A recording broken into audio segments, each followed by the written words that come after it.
Welcome back to the Bible Reading Project. I'm Ryan. I'm here with Pastor Mork, and he goes by Marky Mork, and he goes by Pastor Chuck, and he goes by Peepaw. My girls, do you still? They don't like that at all. Yeah, they voted me.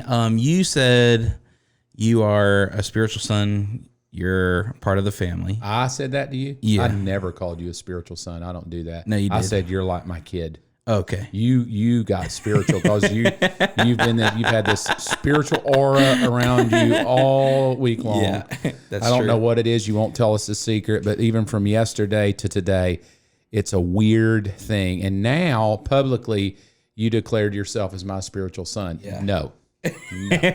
I never call people spiritual sons. No. I said you're like a kid Right. that I never had, and if I could, I would adopt you. But I think that would make your mom mad. But I did say count yourself in as part of the will. Right. Like I don't even have much to give away, Yeah. but you would get in. Yeah. Like if we were reading it, Apocalypse, post-tribbing, right? And we're reading, your name would be in there. Yeah. And so your girls all unanimously told You're me, like a brother now. yeah, that I was not a part of the family, That's true. and said that any nicknames that I deemed to you would not be valid. And I said that is not true. Yeah, you said your actual words is you didn't care. Well, I didn't care because You don't I had a say word that from the to Lord girls. to call you Peepaw. Yeah. And we talked about that last week. So the question of the hour would be, does your word of the Lord to call me Peepaw because I'm now a grandparent, does that trump women? Of course it does. No, never. No, man. And that's where we're going to have to agree to disagree. Okay, I'm just saying I live with all women, and I'm just going to say if some man says God said and 5 women say no, he didn't, you better choose the women. I'm just saying. If you want to test that, you can. Well, I'm more spiritual. That's true. That's true. So what you got for us today? Well, we're reading Revelation chapter 5, and we're going to read verses 1 through 4 today. Cool. All right. I'm reading New Living Translation. Go for it. Then I saw a scroll in the right hand of the one who was sitting on the throne. There was sitting, I don't know how to read. There was writing on the inside and the outside of the scroll, and it was sealed with 7 seals. And I saw a strong angel who shouted with a loud voice, "Who was worthy to break the seals on the scroll and open it?" But no one in heaven or on earth or under the earth was able to open the scroll and read it. Then I began to weep bitterly because no one was found worthy to open the scroll and read it. Man, that's powerful. Here's the thought that I've had for the week, talking about all week, that I looked in heaven, I looked on the earth, and I looked under the earth, and I couldn't find anybody worthy to open the scroll and to read it. Yeah. That's profound. Like you look all over history. Right. So if you're looking under the earth, you're also looking at dead people gone by, Right. my opinion. So I looked for everybody, living, dead, been here, maybe coming. Nobody. Why do you think in Christianity, faith in God, we don't understand that there's nothing we can do to earn it? And yet we spend our entire life trying to find meaning in heaven, being as spiritual as we can be, doing spiritual things to earn brownie points with the God of the creation. We place value on the earth. Man, if I can just get a house, if I can just get more money, a better job, an education, a marriage, under the earth, I think that, my opinion is that's just the darkness that people seek, just darkness looking for answers in supernatural ways beyond God. We would call it the wickedness of the world, the ways of the world. And so here's this comment from a guy in heaven saying, I looked everywhere. I couldn't find anything. Why do you think it takes us so long to admit that Jesus is the only way and he's the only one worthy? Why do we spend years of our life chasing the wrong things, chasing things, thinking this is the answer? This is going to fill that void in my heart.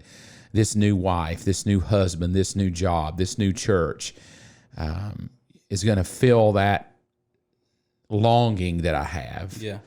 Why do we chase it so long? Why?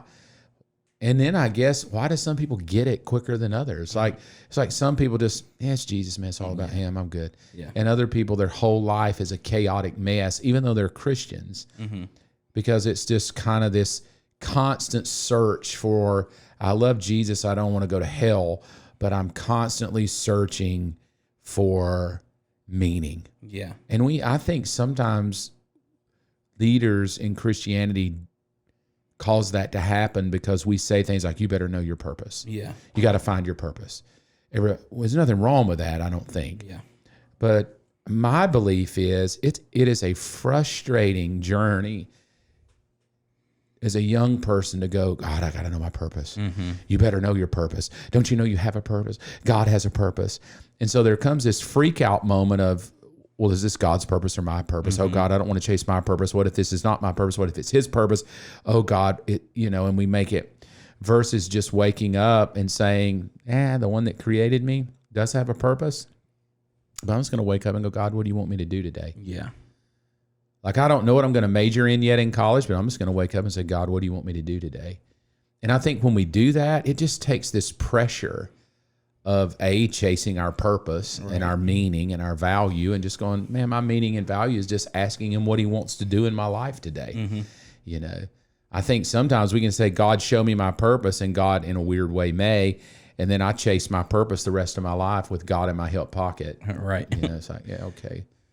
What's your thought on that? Why does it take us Christians so long to really believe Jesus is the value? He is the worth. I think it's because the way God created us, we are independent beings, right? I'm not attached to you, and you're not attached to me. We're both independent. And that's the way God created us. Unlike, I guess, the creature that we see in Revelation chapter 4, the cherubim that has the 4 different kinds of heads, like the head of a lion and other different animals, the head of a bear. We're independent. We are ourselves. And so because of that, I think our natural, by natural design, because we're independent, well, that's what I want to be. I want to be independent. Right. And independence brings pride. And pride brings, well, my selfish desires about, and that eventually evolves, if you're not careful, to be all about me. And I think what, it says that we're not worthy to read or open the seal, because you said, what Jesus is the only one that's worthy. So ultimately what God is trying to get these independent beings to realize is you have to die to your independence and become dependent on him. And that's what ultimately, that's the purpose for every human being is less independent and more dependent on God. And I think some people get it sooner than others because they just come to the revelation of, I'm not going to be able to do this on my own. Yeah, for a long time, a lot of frustration for me was, am I doing my purpose? Am I going to reach my destiny? Because that was a big word, destiny. Now it's purpose. You got to know your purpose. You got to know your destiny.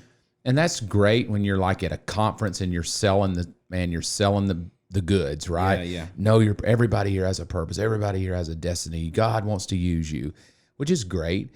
Until you're the one sitting out there going, dude, I ain't got a clue what I want to do with my life. I feel hopeless. I don't know what I want to do. I hate college, or I don't know. I feel lost. I feel purposeless. And what I've learned now, looking back, I think if I had to teach it differently, I think I would teach it from, my purpose is, Lord, what would you want me to do today? Because if I go back to Jesus and his walk, he said, I can really only do what the Father wants me to do. Right. And it seemingly was daily stuff, right? Like he just woke up and took every day as it came. Then you see Saul on the road to Damascus, who Saul, why do you persecute me? And he's kind of like, well, Lord, what do you want me to do? I think that is the answer to destiny. Right. Rather than being so focused on the destination, what are you going to do with your life? The other one is more about a journey. Yeah. And I just say, if you just wake up every day and go, I just want to journey with God, that's all I want to do. Yeah. Whether I work at Home Depot, whether I'm in college, whether I'm a doctor, whether I drive a tractor. All right. I just want to wake up and say to God, if you can use me today, use me, and whatever you see for me, today, right? If God is over all of time, right, and has written my name down in a book, all the deeds of my life written down in a book, and I want to talk about that tomorrow because I think that kind of goes with this. Yeah. Then the job would be just wake up and go, God, what do you see me doing today? Yeah, that's good. Let me do it. Yeah. And then if I do that every day, I will be in the perfect will of God when I'm 80. I won't have any regrets. Yeah. Versus sitting here going, oh God, what do I see myself doing? And so I want to talk about that more in depth tomorrow, about how do we, taking this thought that there's no worth or value in anything but Jesus, then how do I as a Christian live on this planet and achieve the things God wants me to achieve, but not chase the world and not chase the money and not chase the jobs and the things that bring us human value, Yeah. but still remain effective. So I want to talk about, and I got a question for you. Can I throw a question out? Yep. Come on. So we get questions every week, right? Well, sometimes. And so this thing, no one in heaven, on earth, or under the earth was able. Here was the question: Do you guys believe in flat Earth? Right. So we'll take. Oh, you want me to answer? No, we're now? going to hold it. Okay. Because we want people to come back tomorrow. So tomorrow, I want to ask the question: Do you, Ryan Holden, believe in flat Earth? Yeah. You can go yes or no. Okay. If you want to try to define it, you can. But I'm going to give a few arguments of what the comment was of why flat Earth was true. Yeah. And because there's a big debate, weird now, right? So we're going to keep talking about Jesus being the Word, this thing of in heaven, in earth, and then weird under the earth, and pull it out and figure out how do we find our destiny and how do we find our purpose in Jesus on this planet. So we'll come back tomorrow and we'll do it. Sounds good. Thank you so much for hanging out with us today. We'll see you tomorrow on Wednesday.